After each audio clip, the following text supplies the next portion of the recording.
cushion in the emergency fund as well. So just gives you a little cushion there. Capital projects, we have $21,918 left, but those funds have already been earmarked for the generator at Hillside, so that will max that line out. Sewer, everything is pretty much in line and nothing to really talk about on sewer, again, except for postage. So nothing really coming out of me at this point. And then again, just a reminder, your health short-term disability life insurance is again a split with general fund, and it's in by employee percentages. So all in all, just a couple of lines to look into, but it should be pretty good. Any questions? Yeah, just one. Okay. Not to make a big deal over, but what's driving the postage? Certified letters. Oh, okay. That we're sending out, just random things that we're sending out. I know Joan's sending a lot of mail out. I send certified letters out to the feds and the state for quarterly taxes, water bills, Okay. and then all normal things. I was just curious. We decided to do a little lower than we should have.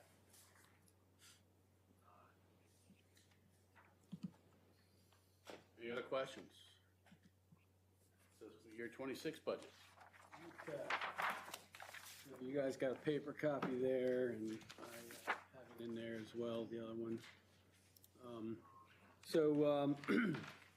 The proposed employee pay rates have been completed, and they include 2 new positions and filling a vacant position. We'll eventually need council approval on those proposed rates as soon as possible so we can input those into the budget. Currently, we're advertising for the 3 positions: the part-time receptionist, the public works maintenance worker 1, and utility maintenance assistant. Employee health and retirement are complete as well, and they include a 12% increase for health, short-term disability, and life insurance. And I've estimated these numbers for the utility maintenance assistant and maintenance worker 1 positions off of current staff numbers. I've met with Clerk Treasurer Mangus and Public Works Director Myers 1 time already, and we have our second meeting scheduled for Thursday this week. As Dana just went over, she's added the FY25 actual year-to-dates for the second quarter. And this year we started change things up a little bit. We started staff-wise on the enterprise fund first. So for the, I open mine up here, hold on a second.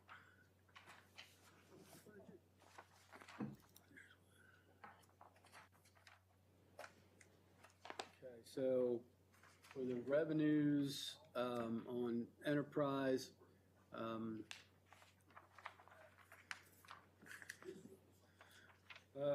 so the 2 biggest revenue generators are our usage receipts for water and sewer. And they've been calculated for now using the latest updated EDU and user count from Director Myers and the revenue calculator spreadsheet that I've used the past couple years. The sewer usage receipts are lower by a little over 7,000, and that's based on less users, again, per Wayne. And then the water usage receipts are higher by just almost 1,300, and that's based on a couple more EDUs and 2 more EDUs and 1 more user. So Councilman Frock will be discussing a proposed rate revision and switching to a tiered system that he's been working on there. So I just put the numbers in that I've been using, and I did run my numbers. My spreadsheet's based on 10,000 gallons per quarter, and Connor's breaks it down by more increments. And I compared my numbers out of my spreadsheet to your numbers, and we're within that, couple thousand bucks. I will note that your EDU numbers, I'm assuming when you multiply it out on the base rates, are a little different than what I got from Wayne. So we probably want to make sure that's an easy plug for you just to calculate in there. So on the water expenditures, we just went down through, we got most of that is complete except a couple of line items. One new line item I'll point out is highlighted in yellow there, and that's water quality control program. We put that in for $100,000. This is for various water quality improvements, primarily the lead service line replacement, which are going to be required as we come across those, or we know if we find them through construction or our survey that we're required to do, then the town's going to be responsible for replacing those from the main to the curb stop or the meter pit. And then it's also looking ahead for possible water, filtration and purification for things like PFAS or other contaminants that MDE may require testing and treatment for in the future. Right now, our PFAS numbers are okay, no issues, but if MDE changes the levels or something changes to the system, which we have to periodically test, that can get very expensive. So, and then in our meetings on Thursday, we're going to move into the enterprise sewer and personnel expenditures. I did all the formatting and everything is in there, so it's pretty much ready to go as we start to work through the different sections of the budget moving forward here in our weekly meetings. So that's all I have for now on the budget. Questions, comments? Anybody have anything they want in the budget? Let Gary know. All right. Water and sewer proposal, rate revision and switching to tiered pricing system. All right. You guys have a written proposal in front of you as well as the spreadsheet detailing the current rates and and then two proposed revisions to that. The first one that we'll go over is a 20% revenue reduction of the excess amount from 2023, which was, I believe, $354,000. So it's a savings or a reduction of roughly $71,000 of annual revenue. We propose both a water and sewer rate adjustment and the introduction of a tiered usage policy beginning in 2025 to relieve residents' financial burdens and give a substantial power back to the residents to affect their future water bill obligations by proactively conserving water consumption. The two-tiered system will allow us to account for the level of stress on the water system by heavy use accounts. By focusing on conservation, we can reduce the stress on our infrastructure, leading to less maintenance and repairs. With conservation, we can expect better cooperation with Maryland Department of the Environment on future projects regarding funding, water allocations, and water appropriations. Bottom line up front, for the 20% reduction, adjusting the base and usage rates and transitioning to a tiered system will save 80% of households money immediately, and another 11% could see a decrease with conservation efforts, while the tiered pricing system accounts for the stress that heavy users inflict on the infrastructure. We propose an adjusted water base rate of $97 per quarter and a sewer base rate of $95 per quarter, down from $137 and $135 respectively. The usage rate for the first 20,000 gallons per quarter would increase from $4.35 to $9 per 1,000 gallons, and the sewer would increase from $8.88 to $10.50 per 1,000. At 20,001 gallons, the rates would increase to $10 per 1,000 gallons and $12 per 1,000. The tiered increase only affects the usage over 20,000. Like income tax, you do not change the rate for the first 20,000 gallons. It's only implemented after the first 20. Accounts using under 15,000 gallons per quarter, which is 87% of the accounts, will immediately save an average of 10% per quarter. Accounts using between 20 and 30, which is 11% of the accounts, may see a savings with conservation efforts. 13% of accounts will see an increase, with the heaviest consumers seeing the largest increases. Conservation efforts would help reduce the increase. However, the increase accurately reflects these accounts' disproportionate stress on the infrastructure. Of 83 accounts that are delinquent or have had delinquency recently, 100% of them use less than 15,000 gallons per quarter. The proposal will have the greatest impact in their financial position, helping them afford the bill each month or each quarter while reducing the stress of them struggling to pay for the water usage. Quarterly revenue for Q1 was $319,000, or almost $1.3 million per year. With the proposed rates, the figure decreases to $301,000 per quarter, or $1.2 million a year. The decrease can be countered by paying off one or both of the outstanding water infrastructure loans that we still currently hold. Paying off the loans will free up roughly $71,000 per year, and the 20% excess reduction proposal reduces the water revenue by roughly $71,000 per year. The proposed revenue figure does not negatively impact capital reserves, allows the town to continue building its reserve and accruing interest on that account while still preserving the fiscal responsibility. To conclude, the proposal decreases the quarterly expenses for the majority of residents in town while still providing the necessary revenue figures for the town to be secure within its water infrastructure. Of those who would receive immediate relief, many are single income and or fixed income households that would greatly benefit from the lower base rates and more control over their water bills. If you look at the spreadsheet, you will see the bill change increase for both of the orange sections. And a couple of notes in the first orange section regarding 4 accounts that have several EDUs. These accounts, while the bill change may look high, will see relief to some extent from the lower base rates and not being charged the current base rates, saving about $70 a quarter per EDU on those base rates. So the second proposal is same revenue generation, but introducing a tiered pricing structure. I won't read this whole thing. We propose switching the water base rate to $102 and the sewer base rate to $100 per quarter.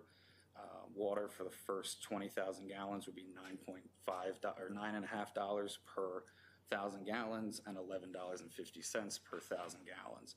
At 20,000, it will jump to $10.50 for water and $12 for sewer. These figures will bring in $319,000 a quarter, or almost 1.3 a year, which is $3 more per quarter than current rates. We still see 79% of delinquent accounts will see a decrease immediately in their water bill. 64% of residents will see a decrease. 23% of residents will see a decrease with conserving 1,000 to 2,000 gallons of water per quarter. 11% of residents may see a decrease with moderate to heavy water conservation efforts, but multi-unit landlords may see a decrease with lower base rates, as would Springdale.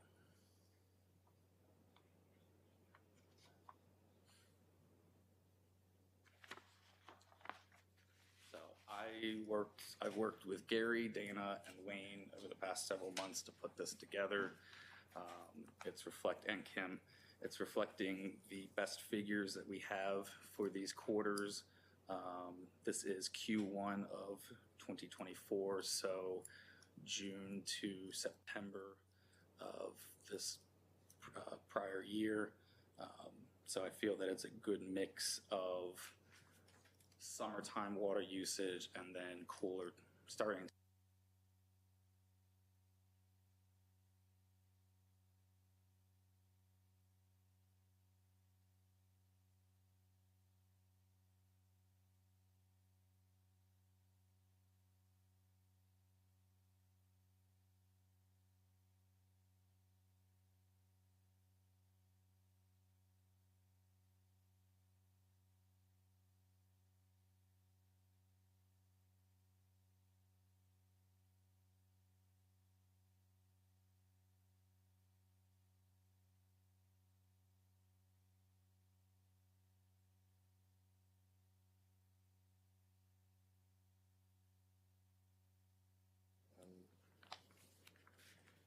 we have enough money to pay off that 20%?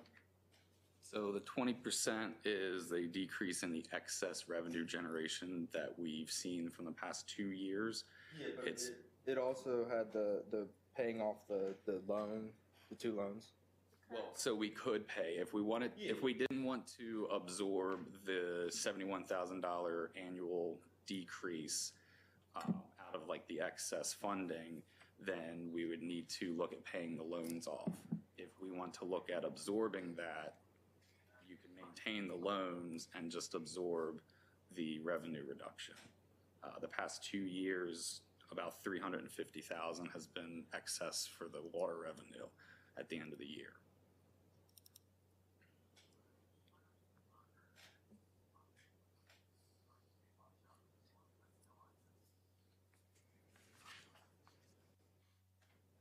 Sure, everybody's gonna wanna study this for a little while. I would hope that we have, there's no expectation of any sort of decision tonight. And that goes for the tax proposal as well. We can certainly discuss statistics and answer questions that come up. Before we move off of this one, I certainly need to study it, but question that pops right into my mind, how many do we call heavy users do we have on this system? So I mean, if we're using this 20,000, what do you consider a heavy user? And how many of them do we have? So the average use was a little over 10,000 gallons a quarter. I mean, we can consider 20,000 and over as heavy users. They are the category that would not see a decrease in either of the proposed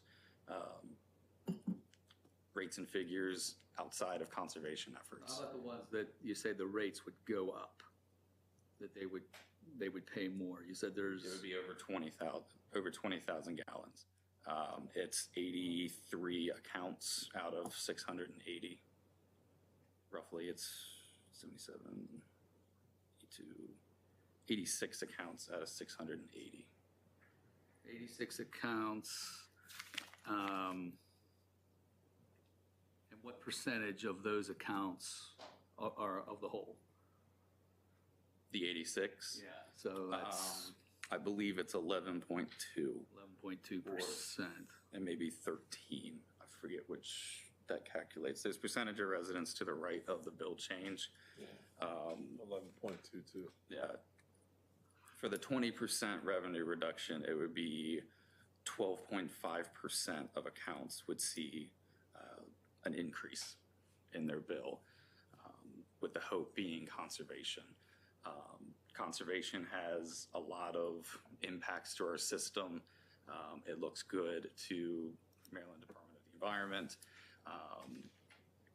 We can reduce, or residents can reduce their bills with conservation. We have less chemicals going into the water that we have to spend for if there's water reduction. It's better positioning for drought conditions that we've experienced in the past. And then with the potential for additional water accounts coming into the town, it would put us in a better position to be able to serve them. Yeah, I mean, I get the conservation. We all have that ability right now. Well, we don't see it as much in the pocketbook if we do it because of the water rates. You would see it more because you're increasing the water rates per gallon. Where I was driving my questioning, and I was trying to see if the heavy hitters, and if we had heavy hitters in town and they pulled out of town and didn't use that water or pay that bill, would our water system still be self-sufficient? Or are we placing burden on higher hitters that if they weren't on the system, then those folks that are paying less, conserving water and stuff, are we still going to have enough money for the water and sewer system to be self-sustaining? I will certainly run the numbers and Because I thought now, the way it's set up, that everybody is paying what it costs to run the system. So if I use 10,000 gallons, the cost that I pay is kind of what we figured it costs to produce and deliver and take away the 10,000 gallons. So if you reduce that from me, then someone else is paying that, because that cost for us still doesn't come down to do it, I don't think. And so where is that revenue coming from then? That's where I'm trying to drive my questioning, if that makes sense. Yeah, that does make sense. So, go ahead, Wayne, I saw your finger go up. So with that being said, the mechanical side of things, I would say that pump run times would be less, stress on the system would be less, chemicals would be less. We could drastically reduce our reliability on certain areas. The less need for other wells and things of that nature with expansions and things like that. And overall, at the most costly expense is really the treatment at the wastewater treatment plant. And so, in theory, if there's less water demand, then there's less sewer treatment and less retention time. And so you can turn the water over and disperse it into the discharge point at the plant a lot sooner. It would be essentially more efficient all the way around if that was the case. I was going to ask, and maybe we're kind of on the same page here. You mentioned if those heavy hitters went away, would it be self-sufficient? My question would be, let's say this works to the benefit of the end user in the sense that they take advantage of the conservation measures by decreasing their water usage. Is there a tipping point where we become unable to supply water at a break-even point if for some reason everybody's conserves? Is that the same question? I mean, you mentioned going away. I'm mentioning, hey, what happens if they actually do what this tiered system is proposing to do? Lower your bill by conserving. What if they really conserve? So I'll answer Kevin first, and then I have the answer for you. If they were to, we have, the past 2 years, there's been a $350,000 excess cushion that gets invested in certain interest accounts by Dana at the end of the year. Even with the 20% reduction proposal, you have roughly $280,000 of excess that we could theoretically absorb a conservation effort. That's almost 80% or a little over 80% of 1 quarter's worth of current revenue. Those are quarter numbers again? That would be a yearly, that's a yearly amount. And just to be clear, when we say excess, I think what we were saying is, if I'm correct, that money is invested, like you said, but in future water projects that will be earmarked for future water projects. Just to be clear, so that people don't think we're sitting back not using that money. Or sewer project. Right. Yeah. And we still have water and sewer projects, so, right? Right. Yeah. And existing. Exactly, exactly. Now, excess is a word that You don't, could misconstrue. Yes. Sorry, So I would expect that the 280,000 additional money that's earmarked for future projects would be able to absorb the conservation effort. And we would not be absorbing the total amount of conservation because we would have reduced chemical expenses and mechanical expenses and man hours and wear and tear and maintenance. So there's a formula there somewhere to calculate that. But we look to be in a position that we could absorb that even with some rather extreme water conservation. I mean, at a certain point, there is an amount of water that a household needs per quarter that we can reliably guarantee per quarter. To answer Dave, if the heavy hitters, the over 20,000 per quarter, were to go away, it would be a $76,000 per quarter loss if they were to go away. That's the EDUs for them, assuming it's all single. There are several multi-unit apartments that are in that category. Is that going away completely, or is that going away and like replacing with that base 10,000 gallons? That would be just disappearing. Because I was gonna say it's probably a little bit lower than that because if somebody goes away and That is comes in and uses only 10,000 gallons, they're still paying. that is that water account Still have the going user rate. inactive or That inactive. 76,000 in per quarter loss would assume that those, 86 heavy users would leave and not be replaced, and not be sold, and not be. That is an inactive water It's not account. realistic. I mean, Right, and I was not thinking, I really wasn't thinking that 20,000 was a heavy hitter. I was looking for real heavy hitters, and I see like 70,000 to 100,000. There's just 3 of those people. It looks like, and I was thinking, first time I'm seeing this, so this is all Right. just off the cuff. That if those folks, I'm assuming, would be paying the highest percentage on this scale, if they went away, could there, and I would have think that if anybody could go away, it would be the top couple dogs, right? If they just pulled out of town, said it's too expensive to live here and work here or whatever, and blew out, would that negatively impact this whole scenario? I believe we have the money to absorb if they were to fully pull out. It would be temporary too, because we could assume that would be occupied by another business or entity or something like that.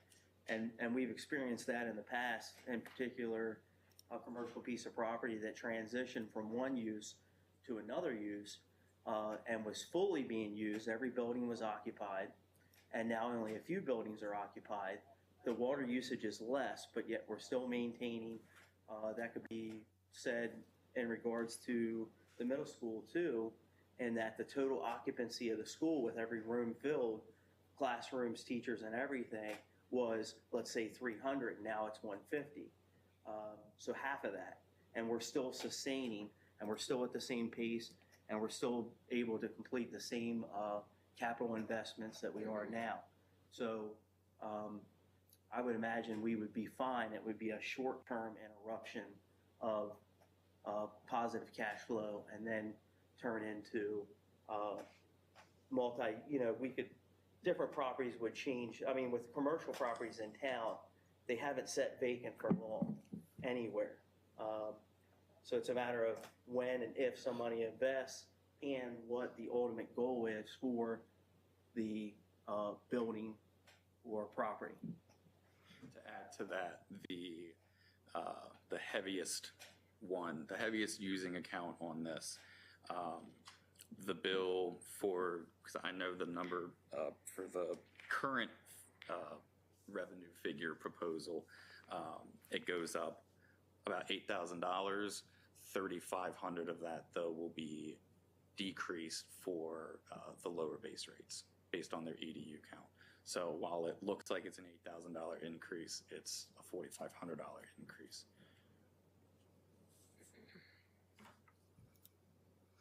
I have both, I guess, comments. One of the first is that, to reiterate Kevin's point, that this is not excess money. And having been on the council for a while and having been in a position where something broke and we didn't have the money to fix it, I don't ever want to be in that position again. Right. And we do still have a lot of aging water infrastructure, so we always keep that in mind. Different point, when we had the woman come in was it 2 years ago now? We did the rate study for us.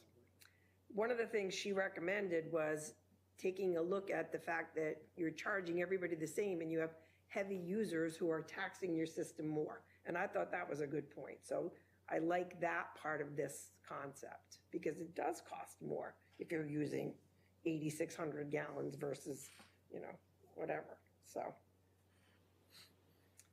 very interesting. Thank you, Connor. So if you look at the percentage impacts to the system, the largest customer contributes the largest percentage as far as the impact on chemicals and things like that. So they're proportionally paying for that impact with this scenario. Right. And it really evenly distributes the responsibility of the stress on the infrastructure. And another thing it does is with older facilities and buildings and things like that, they have the power to affect the outcome of their water bill as well by upgrading to more efficient toilets. And there are grants and things like that for water recirculation, for landscaping and things like that. So there's always the ability to improve and significantly impact themselves in a positive way, and being really good stewards of the water system. We would encourage that. We also have a healthy reserve for the unexpected issues that come up. And I'm just saying I want to keep it that way. That's all. And this is in no way touching Right, that. right, What's the right. definition of healthy? Well, that's the thing, you know, I'd want to almost know a little bit more about what we're worried about to make that decision, but yeah, but I like a lot of the concept in here. We need to, Very good. thank you, Connor. Anything else on Connor you want to talk about on that one? If you have questions, reach out to me. We can go through and get answers for the next couple of weeks and pick a date to come to a resolution or discuss it further. All right. I do have a question. In terms of timeline, is there, this is for the whole council and mayor, is there a timeline that we have to have for this? I mean, could we implement this But you're going to need it for the budget for the process. budget? Okay, all right. So before our final budget? Yeah, and it's always nice to start at a fiscal year too. Yeah. The rates, like I said, I've put in the numbers that I've run, and I was just playing around with the numbers, and it's pretty much, it's right there. I mean, even changing your numbers to our EDU numbers, it's $1,000. Yeah. It's not, we're not far off. So those would be, we would need to implement, they would have the water and sewer rates, and just while we're talking about that, the proposed, I don't know, I'm terrible with colors, so I'm gonna go with the first option you ran there on the spreadsheet with the rates at 100 and 102. I personally like that one myself, and the reason being is, as town manager developing the budget every year, I want to keep my revenues as high as possible. I'm just being honest. And those are pretty much a wash with where we are currently to where we can make a change, save some people some money, and not lose a lot of revenue. Get into that other one where you reduce them even more, then you're starting to see a larger revenue loss is what that is. But I mean, those won't be as important. They'll have to be done and implemented by the by the fiscal year, but we approve and adopt the budget well before that typically. So April, May. Yeah. May. I mean, May, mid third week in May, we have to have the tax rate and everything, to the county. Therefore, we have to have adopted budget. If we get into talking about tax rate proposal, that typically, when you talk about the numbers, that typically comes down to the end where we run all our budgets and we get all our numbers in there and we see where we are and go from there. It's not that you can't make a change if you don't need to, but if you run, you have to run the numbers to really know where you are with things, and you may have to. I've been saying that for a couple of years. You haven't had to increase them, but at some point the scale's gonna tip on that. So One last question. In terms of of the budget and accounting for it, like doing a, like we just did this evening with a mid-year analysis of where we are. Back to my initial question about conservation, what kind of stress does that put on managing the budget if you run into a strong conservation effort in terms of revenue? I think that goes to the point that Gary just made with the figures being nice and the base rate specifically being even. Right. Because then you have less fluctuation of the Sure. water usage. Yeah. Whereas That proposal it is, but with what if, the other proposal, yeah, what you're saying is true. Like when you're making the budget, you can guess this much, but it could be off by 50,000. Either way. how would we address that? After the budget's adopted, you're saying? Yeah. I mean, worst case scenario, you would have to take a vote to transfer money, Money from one place. Okay. account that we have to cover that, right? I mean, that'd be the worst case scenario, but. So, and as far as the EDU discrepancies, so last year when I provided Gary with the EDU counts, they were inaccurate because what I didn't consider was the fact that there's non-billed customers. And so those contributed to the EDU count, which then contribute to the revenue. Well, if we're not billing certain customers for revenue, then there's no financial impact to the budget. So I've removed those accounts and they're, our fire department and town-owned facilities. It's important that we still track those facilities and we intend on tracking them because there's an associated expense. But it doesn't generate revenue, so that's why they've been removed. So that's the discrepancy, and so we'll have to provide those numbers to Councilman Frock, and he can adjust his spreadsheets proportionally. So, And just one other thing to keep in mind, while we want to, I like the concept of passing sort of the cost on the infrastructure onto some of the higher use customers. We have to be careful that we don't hurt some of our businesses too, because we have businesses that probably use a lot of water because they can't not use a lot of water, I mean, you can only conserve so much when you've got health department and things like that to think about. So I would want to sort of think about the impact of that too. From my memory of the 86 accounts over 20,000, I think 2 are businesses. Okay. And they are closer to 20,000 than 3 are businesses, 1 we can all think of, and then the other 2 are closer to the 20,000 or 20,000 gallon usage. So they might be able to They would conserve be enough to impacted, get. but it would be minimal of the impact. now, something else to consider is our commercial district at Tibbetts Lane. And so our commercial district at Tibbetts Lane is served by a pipeline was put in 1985. They have no sewer, just water. So for instance, if there was a water main break or a major project that needed to be completed within that commercial area, the expenses associated with that are very significant, and it would take many, many years to offset the cost associated with any kind of repairs or replacement. And just something coming to my mind right now, because it's something that we're actually getting ready to do, is one of those businesses has a meter. It's 50 years old. That means it's very inefficient. The cost to replace that meter for the meter and the supplies alone is over $10,000. All right? It's such a big meter, it requires a crane to install it. It's the largest meter that we have in the town, and we would expect that it's going to take many, many years to pay back our investment, but it has to be done because it's a 50-year-old meter. To that point, this system would proportionally charge those businesses for what they're using and their demand on the system to help alleviate the burden of that added expense.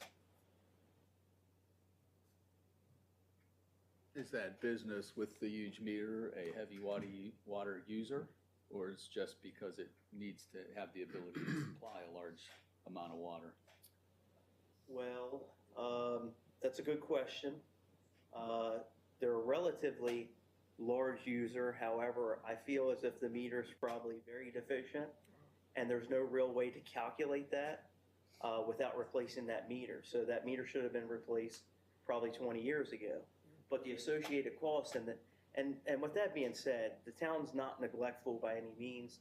We didn't have the capital that we have now. We couldn't have afforded to replace that meter back then. So that's the last commercial meter that we actually have to replace in the town. All the commercial meters have been replaced. We have been so responsible in not only commercial meter replacements, but collections and things of that nature.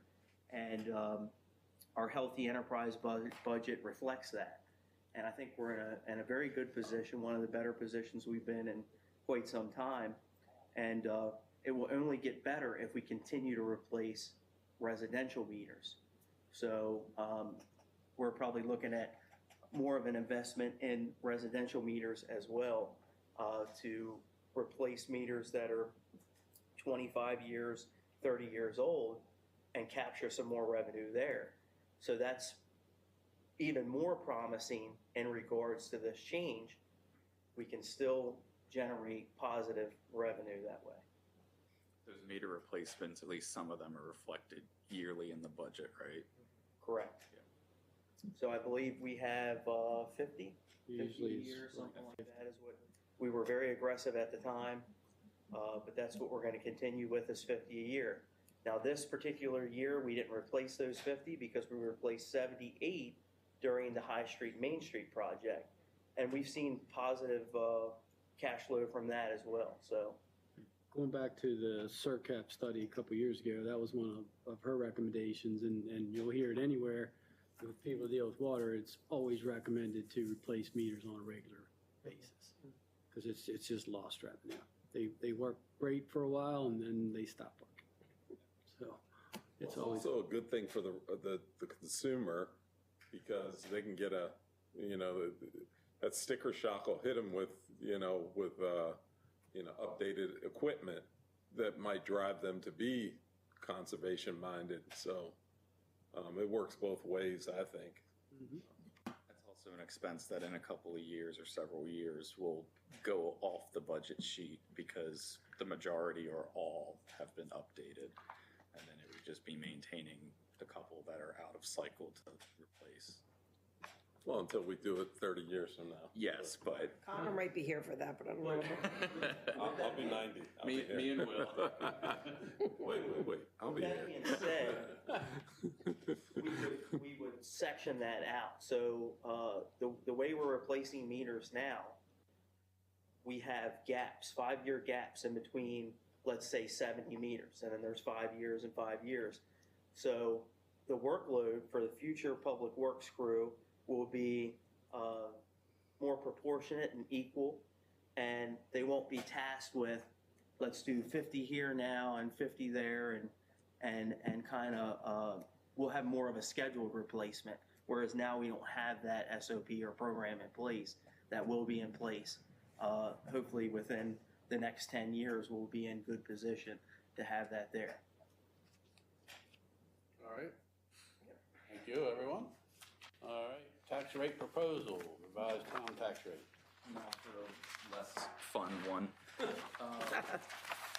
Bottom line, we're proposing a tax plan or property tax rate increase plan over 6 years that will be directly invested into the infrastructure that residents use and feel every day to help reduce the town's reliance on elusive state and federal grants. Those of us that were at the MML dinner this past time heard the gloomy outlook of future grants coming from the state of Maryland with the current budget situation and with the budget cuts that are being proposed. The types of projects that this would cover the grants would not be available, or if they are, very few and hard to get. We propose a two-step property tax increase over the next 6 years to position New Windsor for financial independence and reduced reliance on state and federal grants during a time of financial uncertainty at those levels of government. With property appraisals and average home prices higher than ever, the town faces significant hurdles for future project funding. As a result of New Windsor having an increased assessment value, the town will no longer qualify for many of the grants that we've utilized for previous projects since they are designated for disadvantaged communities, and we may receive less favorable allocations with the increased value and median incomes. The state's inability to act over the past 30 years to fund the necessary overhaul underscores the importance of self-sustainability. New Windsor must take initiative where it has the authority to do so to address critical infrastructure needs. This proposal will proportionately address projects that have been postponed due to lack of funding for many years. The additional revenue generated will be invested into above-ground infrastructure that town residents use and experience every day: sidewalks, roads, and parks. It's important to note that this effort will only impact locally maintained roads, parks, and projects, and not infrastructure along High and Main Streets. By beginning to check off items on the Public Works outstanding projects list, we can increase the quality of life for all residents and those that pass through town while addressing the aging infrastructure in need of repair. Without it, projects will remain on hold and public infrastructure will continue to degrade. To preface, the average assessed value per property in the town is roughly $378,000. This is the average being described moving forward. Step 1, effective in 2025, will increase the tax rate from 0.2615 to 0.3% of property value. At 2025 assessment values, this will generate roughly $143,000 per year additional. This will increase the average property tax burden by roughly $12 per month, or $144 per year compared to 2024 figures. As an example, the additional revenue would allow Public Works to complete the following projects from 2026 to 2028. Repaving pretty much all of Old Town New Windsor, Maple Avenue sidewalk repairs and replacement, and the necessary storm drain and sewer repairs and updates that have been pushed. I have been told that paving schedule is very, very optimistic, but it is an example of what can get done with the funding. Step 2, effective 2028, will increase the rate from 0.3 to 0.35%. With an estimated 6% assessment increase in 2028, this will generate roughly $456,000 additional from current tax revenue. This will increase the average property tax burden by roughly $29 per month, or $348 per year compared to 2024 figures. That revenue, which is all laid out in the blue schedule in the middle of the spreadsheet, and I'll explain the spreadsheet in a minute. Repave all of Atlee Ridge and Blue Ridge, Hillside and Lambert. Repaving, water infrastructure repairs are required there first before we pave. The Lions Park, Gazebo Park, and Sulphur Springs repairs and upgrades, and the Atlee Ridge basketball court, which I know is an open space grant, but it is in the project list. At these levels, we can complete every above ground infrastructure project that Public Works currently has outstanding in the next 6 years, with additional revenue for other projects that are in the research phase currently. Things like additional walking trails, sidewalks on different parts that are not currently have sidewalks, traffic calming measures, etc.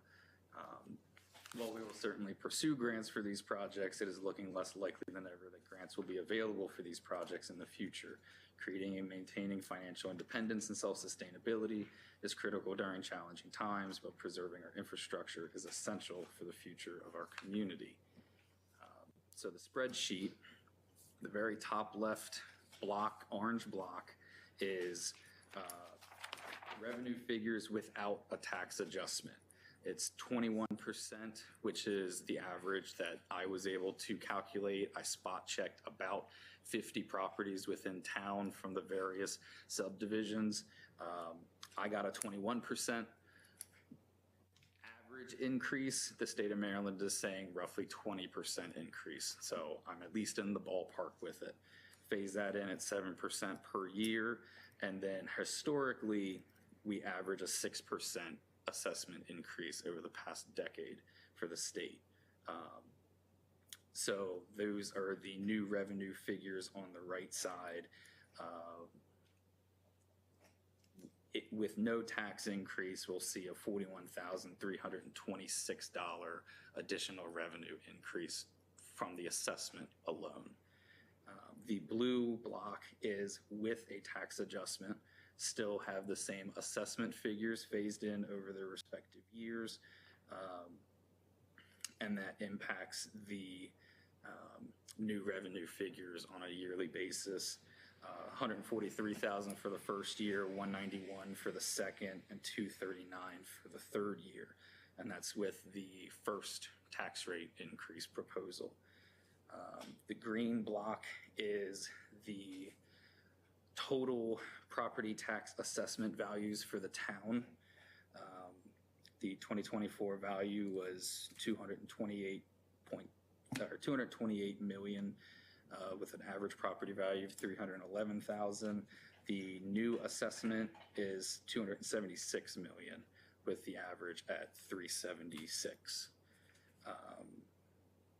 The increase in tax liabilities is the pink chart. In the center, we have the orange project timeline. That is, if we only use the assessment tax increases. We would get 15 of 28 of the current projects done in the 6-year time window that we're looking at. In no particular order, it's more so the order of severity from the Public Works chart. The blue section is with a tax increase, and you can see that we get all 28 of 28 with a healthy excess revenue figure at the end of 2031 just from the tax increase. The project list is on your right, and then the no color block on the bottom left are the county tax rates for the other municipalities in the county. We are right in the middle, and we would continue to be right in the middle with the first increase, and we would overtake Sykesville with the second increase, assuming no other tax increases from the other municipalities, which I would expect there to be heavy discussion from those municipalities of a tax increase. Why this year? The assessment. It's a clean add-in with the state of Maryland assessment values to also add a town increase if we decide to do that, rather than it coming in a middle assessment year or middle assessment period. So I know there will be a lot of questions. I open the floor and I will get answers the best I can. All right, what grants are the town not going to be qualified any longer? I know there were several for disadvantaged communities, especially during COVID. We've never been a disadvantaged community. We've always been too high income. So we've never been eligible for those anyway. Didn't we get one when we didn't we have to do an income survey for one of them? That was College and Blue Ridge. Yeah. And if we had to do it Right now, if we had to do it in the third year, we wouldn't have we gotten wouldn't it. have done it. Yeah. It was just by luck, because we made it by one person. Yeah, I knew it was tight. Yeah. Yeah. But that wasn't really a disadvantage. Yeah, it was just an income guideline. Yeah. Yeah. And then storm drains and sewer repairs, that's under enterprise, that's not under tax increase. I was under the assumption that it was during a repave project, but It shouldn't be. Storm drains, that is a very small portion of the Public Works project list. And where are we on Atlee Ridge basketball court? we haven't heard anything on that was a Project Open Space grant, I believe. We haven't heard anything. It's been like 2 years now, hasn't it? No. Not that long. Been a year at least.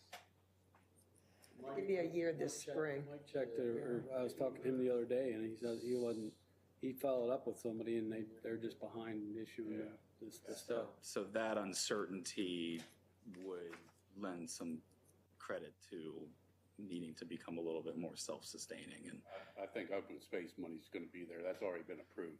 yes, but the delay and the timing. You know, did you say storm drain is enterprise? Why? It's general. It's always been general. Storm drain's not? Yes, It's just water and That sewer. surprised me as well. Should be enterprise. You'd think it flows to the, No, it's completely separate. I mean, water and sewer revenues generate everything that's for the enterprise fund. Sewer doesn't, or storm drain doesn't generate any revenue. yeah, it flows to Part of the the same system. stone. Yeah, we don't It have doesn't flow separate to- treatment it for doesn't- that. It doesn't flow to wastewater. The We're retention not allowed to ponds. put storm drain in wastewater. They frown on that. It's So- called dilution. Although it does work. With Project Open Space, the purpose of that is to fix up parks. But let's say you put in a gazebo and a wall. I think the expectation from the state is that lasts for 20 years or 25 without reinvestment into those particular structures. So it would be up to the town to come up with the money to maintain the structure and the wall. And oftentimes, like with some of the parks, these things degrade because there's no money available to keep things in repair and stuff like that, because we just have so many parks, so many structures, so many things. So we are very reliant on Project Open Space money in those respects. And the maintenance costs alone are relatively significant. And I think once you've invested X number of dollars using Project Open Space money, I think the purpose of the next application is for something else, maybe in the same park, but instead you put in a sidewalk or a picnic area or things like that. So those projects don't overlap. But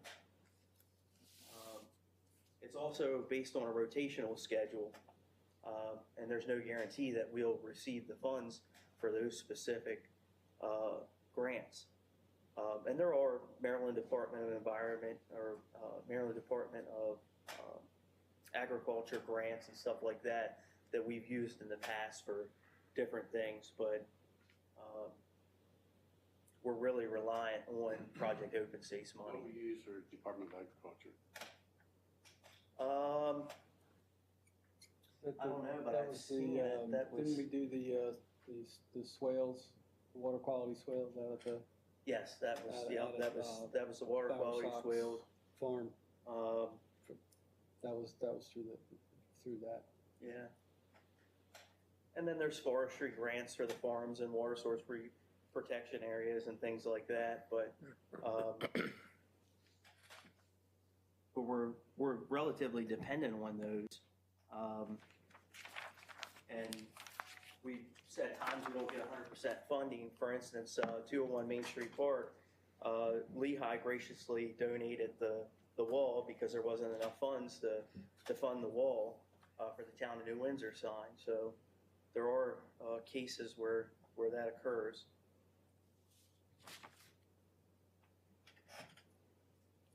Did you take into consideration any of the money we get from the state, and I forget what it's called for? Highway user revenue. Highway user revenue. There is not a consideration for highway user revenue in that particular spreadsheet. And this year it's over 100 and what's 125 is what I saw, or how much? 125? It's more than that. Okay. It's 150-ish. Yeah, 150 We or just got something like another- that. They change it a couple times throughout, and then it keeps increasing a little bit. Just got one But some beginning of, of January, end of December was some the of that's last been For one. this fiscal year, Huh? for this fiscal year. correct. Fiscal year Was- 25, we budgeted $120,000 for it. What was left from last fiscal year? Last fiscal year was $81,750, and it was budgeted at $100,000. But that can all, Last payment of the highway user revenue comes at very weird times. Sometimes it'll come in June, sometimes it'll come in July, so it, It doesn't come quarterly. I remember it that. comes quarterly, but it falls in Odd, weird it's hot mixed spots. up. When they choose to send it. Yeah, it's pretty much when they choose to send When it, they yeah. choose to send it. So what was the cost? I'm trying to figure out what the cost was for Church Street. So let's say we had, Church Street's one of the largest town streets that we have. We just did that, what was that, last year? Yeah. We've 80 been something very, or something. 2 years ago, I think. systematic in paving roads recently. We've been very fortunate for that. But Church Street's one of the largest roads. Well, what we're not considering is for instance, like Atlee Ridge and Blue Ridge, some of those subdivisions are 35 years plus old. If we let the paving degrade much more than what it is now, then we have base issues and GAB, where I think, Connor, your proposal reflects total rehabilitation of the road, GAB and everything based on the formulas we have calculated via a spreadsheet that Gary made. I think that's worst case scenario. So we could essentially save lots and lots of money if we did mill and overlays in some of the subdivisions where that would be appropriate. So there's the little discrepancies and things that we can iron out in regards to that. Possibly significant savings and allocation of highway user revenue. But if we did Atlee Ridge, maybe we would do Atlee Ridge Road as one phase. The second phase would be Joe After and so forth, and make it more affordable. There's always those options because you have to have traffic control and things like that. But those roads will be more of an undertaking than Church Street itself. I can assure you of that. Why? And because they're larger, there's more traffic maintenance. Sure. There's more driveway aprons. You have to be mindful of localized traffic. Whereas Church Street, people have rear parking. You have, road frontage access issues, more traffic control, a bigger flagging operation than we've ever seen. I mean, this is unprecedented for the town because we've never paved our developments. And although Gary's calculations have been very good in town, there could be other unexpected associated expenses in the subdivisions. well, and the estimated, the estimated Blue Ridge is $380,000 to repave, and Atlee is,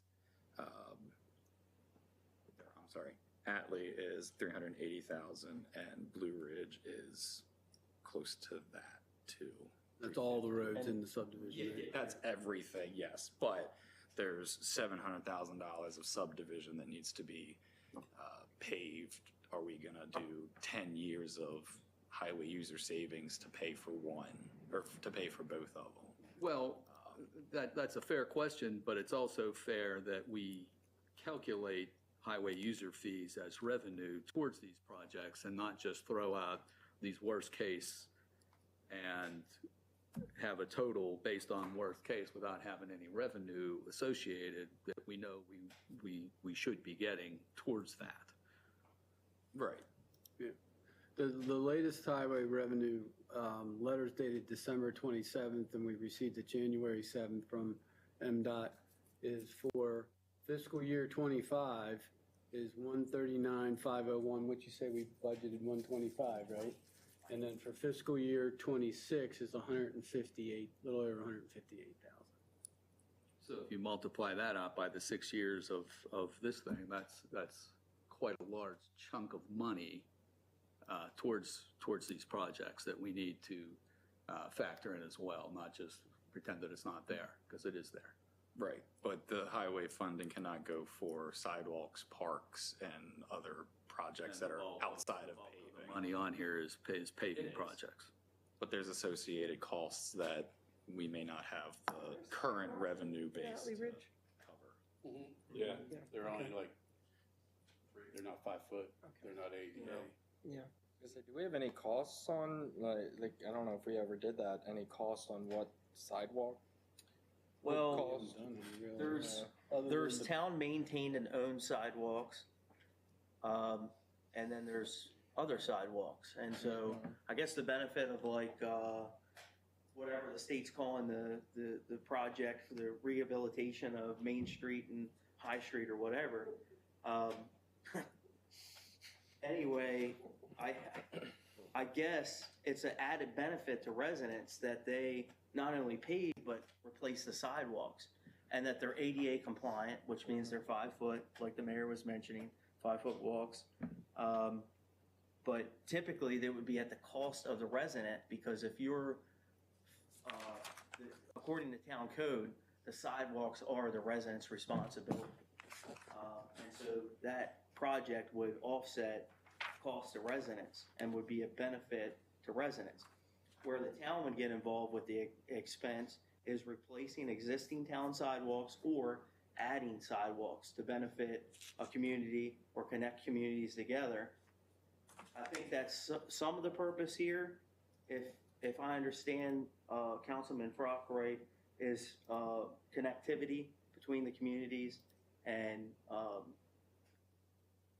more free-flowing pedestrian activity between our different isolated communities. So, I mean, it's kind of hard though, because when we did College and Blue Ridge, all those sidewalks were done, even though they're technically, the cost should have been on the homeowner. We didn't charge the homeowner those costs. So it's kind of hard when we say the sidewalks are owned by the resident and they have to fix it, but then in certain communities, we're going to do it from the town. So I think that might need to be reevaluated a little bit. well, if we had to take on the burden of the maintenance and responsibility of the sidewalks, that would be an extreme expense. Sure. And if we look at other municipalities, they're all phrased the same way and very direct in whose responsibility it is. It's more of a benefit so people can see their tax dollars at work, that, hey, we're looking out for you, we've gotten a grant, or we're willing to invest this. It's uplifting for the community. It's connectivity. I mean, it's very helpful for the businesses and everything in the town to have accessible sidewalks free from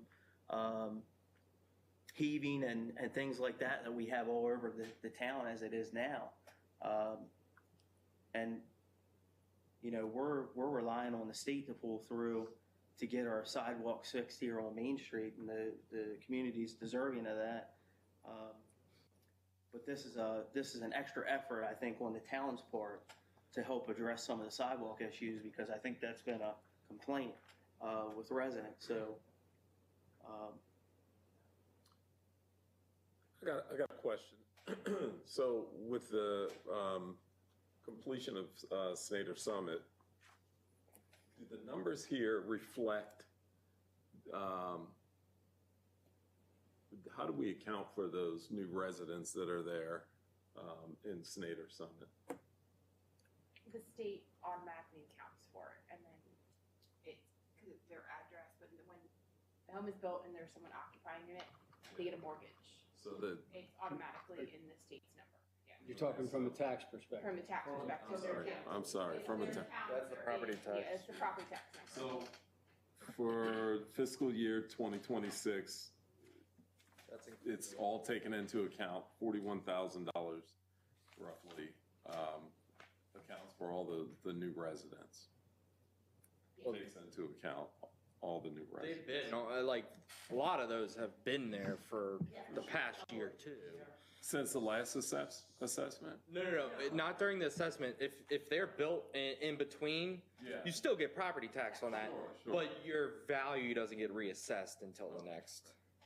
So say they came in year one of that reassessment, Yeah. they would, that phase, that number would still Be reflected in the. higher than if, Okay. There may be a little bit of flux with the assessment number if something was built after the last assessment was done. When was that? It was 3 years ago. 3 years ago. 3 years, so. right So before COVID. It's So that's why it's- possible, because Snyder Summit began construction in 2018. It's Yeah. possible there was a fluctuation because it's tax assessed based on a lot as opposed to a completed house, right? So there will be a positive effect on everything moving forward. That may not be shown here, Sure. actually Okay. talking out loud. I'd also like to point out that I believe as recent as 2016, 2015 or 2016, there was a property tax assessment decrease. So it doesn't always go up. By the state. Yeah, Yes. this year is certainly an outlier. Yes, it's usually about 6%. The average for the past decade is 6% a year. I believe it's 2015, it was like a 19% decrease, and then it began to climb a little bit, and then this assessment period seems to be an outlier of a massive jump. That probably coincides with the state of the economy too. I'm sure it did probably after 2008 as well. Right. So, And you'll reserve the last couple of years. So we put in for general fund?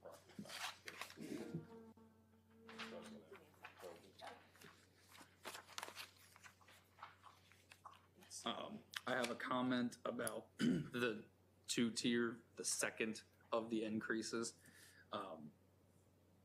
If this were to be voted for implementation in 2-3 years, we could revisit, whomever's on the council at that time could revisit that second increase. And if it's not necessary, cut it.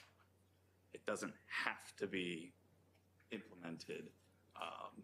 It's just easier to get it on the books now versus revisiting another tax increase in a couple of years. You're saying plan for it coming, that's what. Yes, but then if we're in a very good financial position or the grants start flowing again or whatever, then as a council, it can be decided to not implement that second increase in 2029. Councilman Brock, you mentioned that the first increase, we would be similar to Sykesville where they're at now. Is that correct? So by looking at the numbers, Should be just below. yeah, we'd be just below Sykesville. Is that what you just said, Gary? Yeah, 3 cents, 0.30. Our position in the county would not move with the first increase. Yeah. The second increase would jump Sykesville, but again, I expect all the municipalities to at least be discussing an increase. Yeah, and I think the difference here is Mount Airy has interstate, more highway user revenue, most certainly. More businesses, more other endeavors and things of that nature, just as well as Manchester. They have 30 and, Yeah. I was trying to figure out why my area was so low. That Yeah, was- 3 counties That's too. why. 3 high dollar counties. So, Industrial base, Yeah, that's true. that's where they make their About money. That's 200 true. to 300,000 that we put in reserve. What's that? 200 to 300,000 that we put in reserve each year. I mean, it varies. Like last year was, I believe, 285. The year before was 365. So we have put money in reserve. And what's a penny in taxes now, around 20? 21 cents, or 21? I want to say 21 I think it's like, we ran that We ran that, calculation wasn't it based 20? off yeah, it's like 22, 21, 22 per penny, per penny. based on the current assessed value of all the properties. I don't have that so sheet do with me. when we budget for a vehicle or a large purchase for the Public Works Department, that comes from general? Comes from the pit. Well, it depends. And It's sometimes the 50-50 split, depending on what we use it for. Vehicles should be a 50-50 split, and that comes from your capital. reserve? It comes from your capital project line, which is technically our reserve, yeah. Like when we bought Jack a pickup truck, that was, I think, all water and sewer. I think that was all enterprise. Yeah. Because That's all he used it for. So would that come from that $300,000 number? Yeah. Okay. So you could take maybe a certain percentage of that to put into capital projects for the next year, Isn't it, Gary? to a certain degree. A certain degree, yeah. But you could up it a little bit more and make it more substantial on the budget. Definitely. Because we're seeing an increase with Snyder Summit in property taxes, and then we're gonna see an increase for the next 3 years. Right. With their reassessment of those mountains, yeah.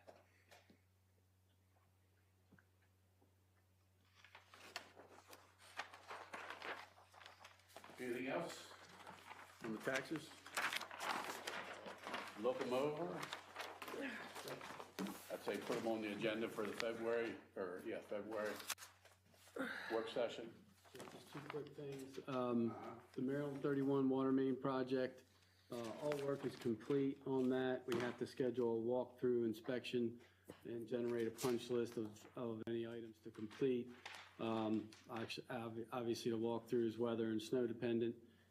So Mid-Atlantic did provide the change order for Root Drive water main replacement. That came in at $116,405. And MOU will be sending out a final invoice after the walkthrough. And Dana and I are still, on Thursday after our budget meeting, we're going to revisit and come up with all the costs for the project to determine if we have money left in the grant to do Ropes Drive in the spring. So again, it's the Mid-Atlantic is the bulk of that money, and they're coming in under budget, but we have engineering fees, we have inspection fees, we have the meter replacement fees, we got a lot of other things that are coming out of that grant. So we obviously want to use all the grant, but we want to take a hard look now that we've asked for, GMB, for instance, what they got left, what they think they got left to get us those numbers, and we're going to sit down and look at those numbers closely and hopefully be able to do Rope Drive in the spring. So What all does Mid-Atlantic Utilities have to do, and then also First Class Mechanical? Where are we on there? First Class Mechanical's they got Meter replacements on the 300 block of Main Street, all the way up to 415 Main Street, or meter deletes rather. Sorry. So that's yet to be completed. Just those two sections. How many they got? How many? About halfway, or a little less than halfway. Yeah, they're probably about halfway or so, I would predict. What was it, 76? 78, 78, something like that. Yeah. And Mid-Atlantic, the only thing they're done there, we have to just do a walkthrough, which we really can't do right now. Very well, but yeah, they're done, and I've been in touch with Justin. He said he's gonna be getting out basically he can send out an estimated final bill, less whatever. We don't know if anything will come up on the punch list, which they'll have to take care of anyway. So, but yeah, they're basically done. Other than that. And then lastly, the Myers building rental down the street here. We discussed this at a previous meeting, and council direction was to check on the rental cost and the length of term requirements. So we would have to do a rental agreement if would be needed prepared if this is approved. The owner is agreeable to a 6-month agreement, do 6-month increments with up to, and this is a flexible, but up to 6 months, 5 6-month extensions, extension options. The monthly rental cost is $1,100 a month there, and then for fiscal year 25, which we have approximately 5 months left, that total would be $5,500. So Dana looked into where we could get this money now in this current budget, and we would do a 50-50 split there with enterprise in general. So the 2750 of general fund money is available in the Public Works equipment maintenance line item. Is basically you're storing your equipment to keep it better maintained as well. And then the enterprise cost we could split 50-50 water and sewer again. And that money is available under the water equipment maintenance line items and the sewer equipment maintenance line items respectively. So that's the numbers that we were asked to look into and where we could pay that. And then obviously if you all decided to do this, then moving forward in this budget for fiscal year 26, we're preparing, we'd put a line item in for the 12 months at $1,100 a month, which is $13,200. So those are the numbers on that. Do you know how much we've spent on design and everything for the Public Works facility? Like here, Yeah.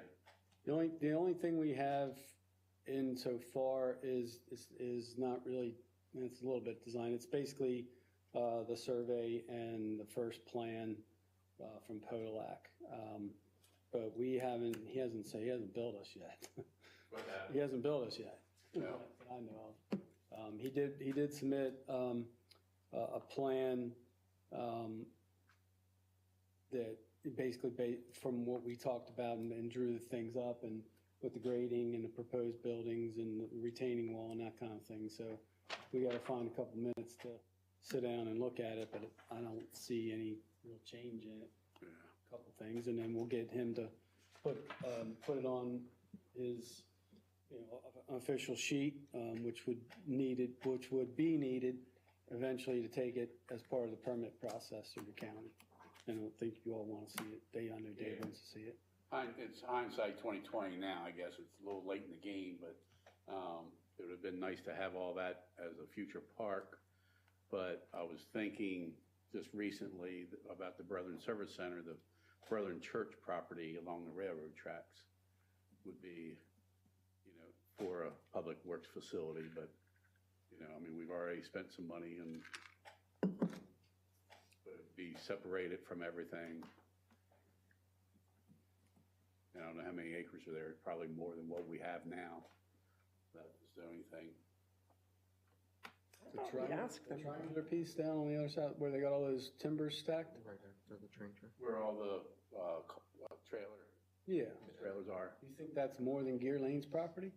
I mean, where we're putting it, if we put a park in there. The site, yeah. The site itself. It's not, you had 5 acres where the the lagoons were. That was 5 acres alone. So you got at least probably close to 15 acres, I guess. Yeah, there's a good bit of acreage there. You probably don't have that over on the other side. No, But, I know, I see what you're saying now. Yeah. Now, the other thing could be for economic development. We had one gentleman one time want to put propane tanks there and bring propane gas in by rail, but that never came down. But with the Brethren Service Center coming to an end, I don't think they're going to need that property. So if we need it for something else, that's something food for thought, but we've already spent some money on planning on that Brethren there. Service Center owns that property. So you cross the railroad tracks on the left. They own it Yeah, outright. the Brethren Church. Right. So the potential that Used to be a Quonset hut there many years ago. purchase it from them. Yeah. Or ask for a donation. Right. Right. So any thoughts, discussion on the building rental? Because, We need approval for that, don't we? if we're moving forward, because we got to let the owner know. He's either going to rent it to us or rent it to somebody else. I'll make a motion to approve $1,100 a month to the storage facility as written. I'll second. We have a motion, second, any comments, questions? Just for disclosure, what relationship is that to you, Wayne? My father. Okay, just make sure that it's transparent. All those in favor, signify by saying aye. Aye. Those opposed, so carried. Thank you. Anybody have anything else? Yeah, I would just real quick like to thank Connor for putting together, champion the effort for both the the water and the tax issues. And please do not take, I'm sure I speak for all the council and mayor, please don't take our questions and comments as negative. It's first seen for probably most of us, and what hits us is what we were asking. So thank you, though, for all that effort. I second that, and it's just due diligence, as I'm sure you understand. Just on another completely unrelated note, I was informed by my airline that my flight on February 5th has changed. So I am not sure I'm going to be back in New Windsor in time for that council meeting. U-Haul. Get a U-Haul and just drive here. We can until 5-something o'clock in Philadelphia. I don't think I'm going to be able to make it down to New Windsor. Unless we can get Zoom going up again there. But I will send in a report. And I sent an email to everybody today about the concern about chickens. I'm thinking we might be too busy at the February work session, so sounds like we have a lot going on. But if not, do your homework and read all the materials that Michelle. Tentatively scheduled for, I'll look ahead for these meetings. There you go. So it's What agendas? I have tentative chickens. on chickens. February work Chickens. session. So, all right, that's all. We're gonna go closed session for the council. What's that? Closed session for the council, Yes. February council for the, And our new congressman, Johnny O, I met with him, talked to him, and then Kevin and I were at the commissioners' meet and greet along with Richard, and I had a nice little talk with him, plus Chris Bull, who is one of his assistants was there. I met him many years ago. He was with the O'Malley administration. So he said, "Do you remember me?" I said, "Yeah, I think so." And then when I met him, I was like, "Oh, yeah." So I think with the new congressman, number one, he reached out to me, and that's the first time a congressman's reached out to me. And the fact that he covers a lot of Baltimore County, which has no municipalities, and I think there's only 7. I think Mount Airy's in another district. I'm not sure about Sykesville. But there's only maybe 6 or 7 at the most municipalities that he's going to have to work with or want to work with. And for appropriations, I think he'll do what he can to get us money. I'm inviting him out to come talk to us about our issues, our needs, ENR upgrade, that sort of thing. So I know you had a wish list in the past, and one of those things I think has been wiped off, but I can't remember now. I got a big wish list. You mean for projects? Oh, yeah. So, I really think with his interest in helping municipalities, I think we have a better shot now, because the last couple of years I've applied, it just didn't go anywhere. So I really think he's going to do what he can for the municipalities in Carroll County.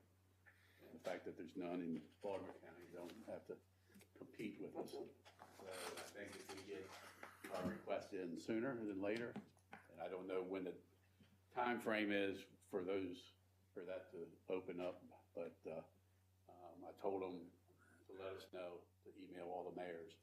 So hopefully, go ahead. Just do me a favor and send me an email on that. I'm trying to remember what that was called. The congressional Yeah, spending. I'll send it out to everybody. It's something, pork barrel. Just randomly just start searching for it. That'd be something. Just like streetscape, that's changed with every governor, I think, the name of it. So It's ADA sidewalks. It's ADA sidewalk compliant project. Yeah. So fund, whatever. Is that really? Fund, whatever the number is. yeah. So It's called earmarks, Gary. Was it earmark? Yeah. It's called earmarks. congressional earmarks. Yeah. Yeah. Congressional earmarks. Right. So- I'll check that out. 1 year appropriations, and so hopefully they don't cut them out. 1 year they did. When we were putting the wastewater treatment plant in, Congressman Roscoe Bartlett said, "Yeah, put in for the money." So I put in the money. Talked to the assistant of the 20-town breakfast. "Oh, did anybody call you?" I said, "No, what?" "Oh, Congress cut that out this year." Bad timing. All right. Well, thank you, everybody. Good work session. Yes. Oh, wait a minute, before I want to interrupt you. Good job on the streets, everybody. Very good. Thanks. Very That's what this is about. Uh-oh. Meeting's over. Adjourn.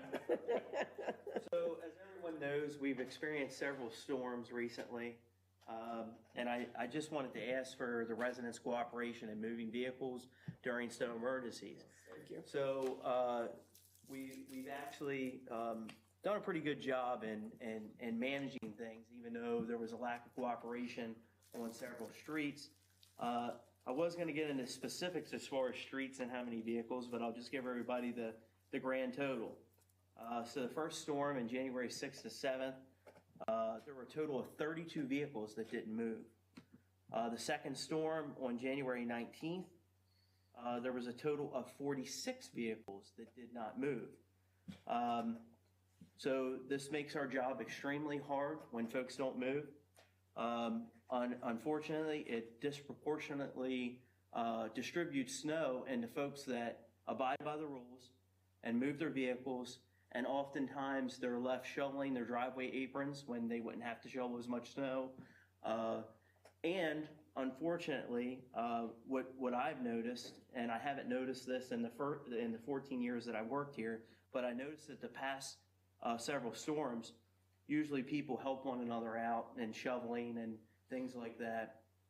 And I witnessed several times people that did not move, specifically on Church Street, that had massive accumulations of snows around their vehicle, and people that did move that have to use on-street parking that were then disadvantaged because once they went to work and came back, their clean spot was taken.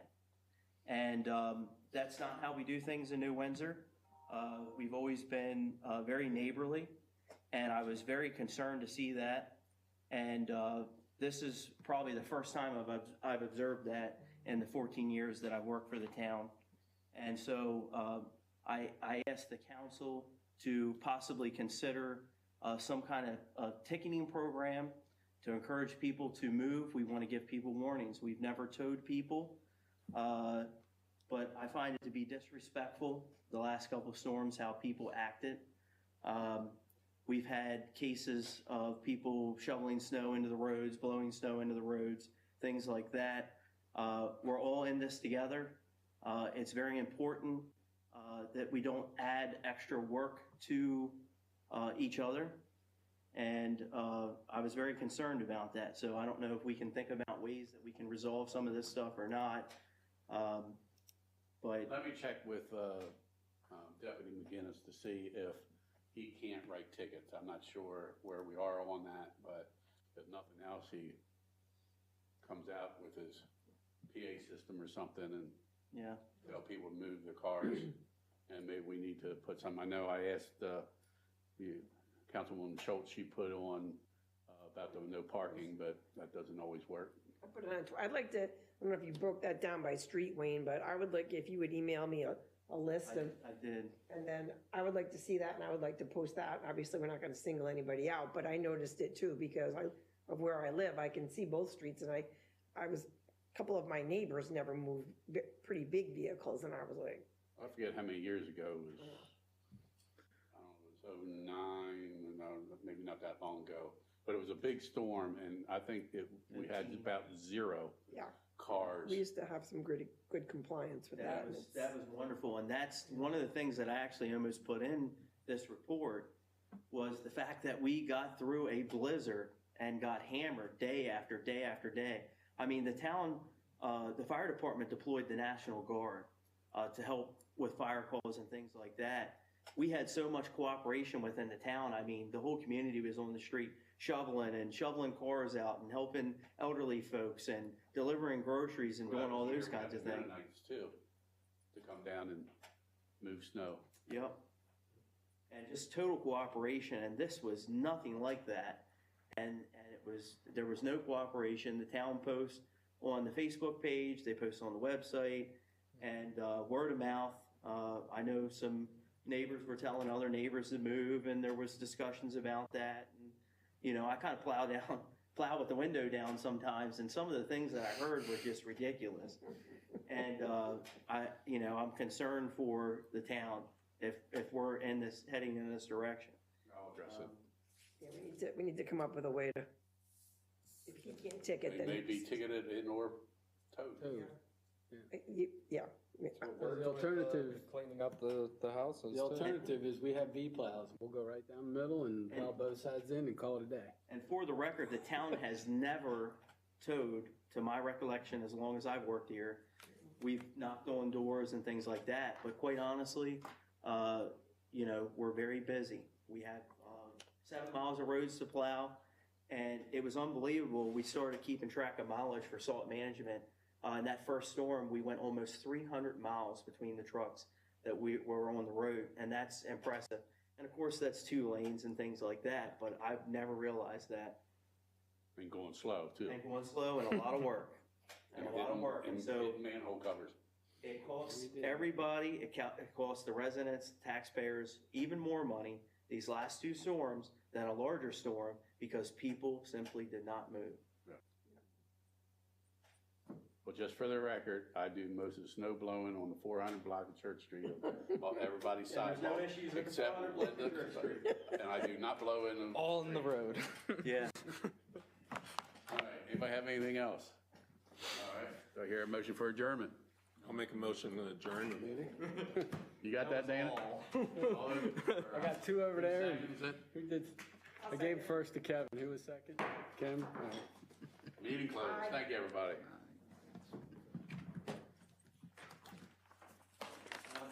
Carry my dog. Carry her to go potty.